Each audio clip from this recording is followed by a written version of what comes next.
તો રાજકોટમાં મુસ્લિમ અગ્રણી હબીબ કટારિયાની બહેનના ઘર પર હુમલામાં 2 મહિલાઓ પણ ઈજાગ્રસ્ત। બાલાજી એપાર્ટમેન્ટનો ગેટ તોડી કરવામાં આવ્યો પથ્થરમારો। રાજા પઠાણ સહિત 5 શખ્સોએ હુમલો કર્યો। એપાર્ટમેન્ટમાં રહેતા રહીશોને ડરાવી ફ્લેટ ખાલી કરાવ્યાનો પણ આરોપ છે। રાજકોટનો સદર બજારમાં જે વિસ્તાર હતો તે પોલીસ છાવણીમાં ફેરવાયો। રાજા પઠાણ હત્યાનો આરોપી છે। અગાઉ પાસા હેઠળ પણ તેની સામે કાર્યવાહી થઈ ચૂકી છે। કરીને જે પઠાણ જે પોતે મર્ડરમાં જી આવેલો છે, હાલ પાસામાં છે અને અવારનવાર ગુનાઓની પ્રવૃત્તિથી ખદબદ છે એ માણસ।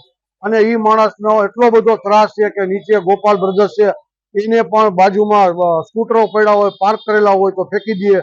એ બિચારા પણ બીએ છે નથી। બાજુમાં પણ અમારે એક મહાદેવ રહે છે, એ પણ એનાથી એટલા બધા ભયભીત છે। કોઈ ફરિયાદ કરતા વિચાર કરે કે ભાઈ આ ગુંડો માણસ છે। જ્યાં અહીંયા મારા નાના બેન ત્યાં રહે છે બાલાજી એપાર્ટમેન્ટમાં। એ બાલાજી એપાર્ટમેન્ટના અંદર રહે એટલે એને મારા બેનને એમ કીધું કે ભાઈ તું કેને પૂછીને મકાનમાં આવસ કે આ આખું બાલાજી એપાર્ટમેન્ટ મારું છે, મેં એક મર્ડર કર્યું છે, મને બીજું મર્ડર કરતા અચકાઈશ નહીં। અહીંયા કોઈને આવવાનું નથી, ફક્ત અહીંયા પઠાણ રાજા જ રહેવાનો છે એમ કરીને મારા બેન ઉપર એને હુમલો કર્યો। અને એના ઘરના અને બીજા એના બાપુને બે બૈરા હોય એ બધા બૈરાઓ બે ગયા ને એના ઉપર હુમલો કર્યો। એને પણ હાથમાં લગાડી દીધું અને મારા બેન અત્યારે હોસ્પિટલમાં દાખલ છે। આ વિસ્તારના અંદર એક અમન શાંતિ હોય અને આવા વિસ્તારના અંદર આવા લોકો જે ગુંડા તત્વો હોય એની રેલી કાઢે, એને કાયદાનું ભાન કરાવે એવી અમારી માંગણી છે।